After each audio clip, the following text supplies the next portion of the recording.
Once upon a time, there was a quiet area on the edge of a city. Not far from the main road, there stood an old abandoned house.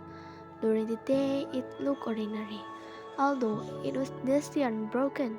However, at night, it became dark, silent, and frightening. Many people in the city talked about the house.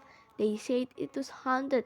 Some people heard strange whispers from inside, while others saw shadows moving behind the broken windows. In that city, there lived a kind girl named Elira. She lived with her grandmother in a small house. Every day, she helped her grandmother and did the housework. One evening, while the wind was blowing softly and the night was getting whiter, Elira was studying in her bedroom. Suddenly, she heard her grandmother calling her weakly. Turned into night.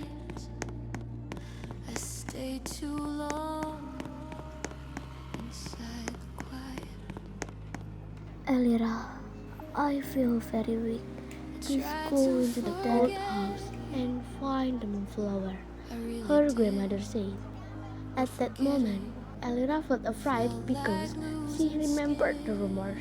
However, she looked at her grandmother and nodded. I will go now. I will bring it back for you, she replied.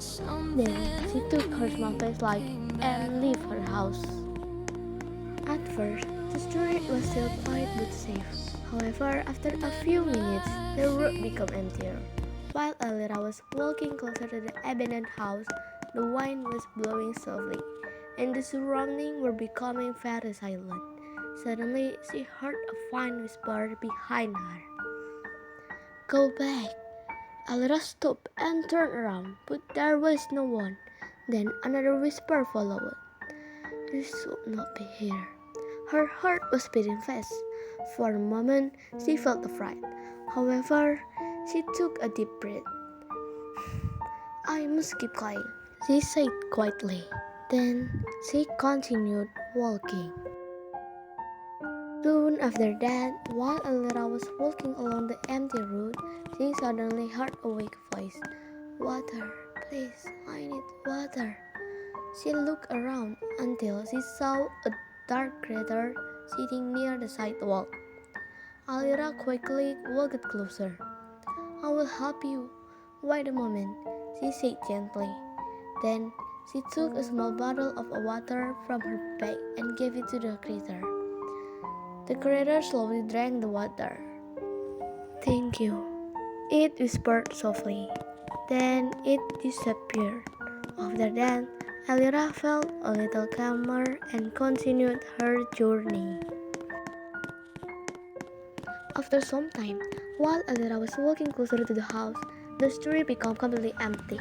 Suddenly, whispers appeared around her. Go back, you should not be here. Turn around. Elira stopped and looked around, but saw no one. The whispers were getting louder. For a moment, she felt afraid because the road was completely silent. However, she closed her eyes and took a deep breath. I am not going back. I will keep going, she said firmly. Then she continued walking forward, even while the whispers were still following her. After a few steps, the voice slowly disappeared. The road became quiet again, and Elira continued walking with more confidence. Finally, Elira arrived right in front of the abandoned house. At that moment, a mysterious figure appeared in front of her. You are close, but you must give something important, it said calmly. Elira looked at her flashlight. This is my only light, she said softly. She slowly gave the flashlight to it. I give this to you. I want my grandmother to be safe, he said sincerely. The figure watched her silently. Then it slowly walked away. Elira carefully stepped inside and took the flower. Then she walked back home. Even without her flashlight, the moonlight guided her way. This time, the road was completely silent. No whisper followed her anymore. After some time, she arrived at home. Grandmother, I am back, she said softly. You didn't even notice it. Spring finally came. Then she made the medicine and gave it to her grandmother. The whales have come and gone, and the moon it is full. Elira, thank you, she said weakly. Elira smiled with relief.